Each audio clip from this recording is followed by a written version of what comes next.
সমাজের দিকে তাকান, বেশি বেশি জেনা বেড়েছে। পর্নোগ্রাফি বন্ধ না করতে পারলে ধর্ষণ বন্ধ হবে না। পর্ন ফ্রি অ্যাক্সেস, সবাই মোবাইলের মধ্যে পর্ন দেখতে পারে।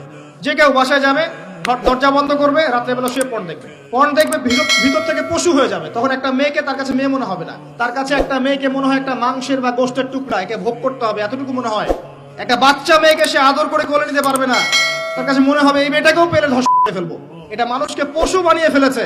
ছেলে মেয়ে স্কুল লাইফ থেকে শুরু করে একদম জব সেকশন পর্যন্ত প্রতিটা সেকশন এরা ফ্রি মিক্সিং। এর ফলে পরিবার ভেঙে যাবে।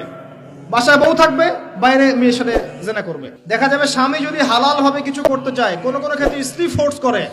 দেখো না পাশের বাড়ির ভাবির কত টাকা পয়সা, কত সোনা দানা, কত ব্যাংক ব্যালেন্স, আমরা তো কিছুই করতে পারলাম না, তোমার ঘরে এসে আমার জীবনটা নষ্ট হয়ে গেল।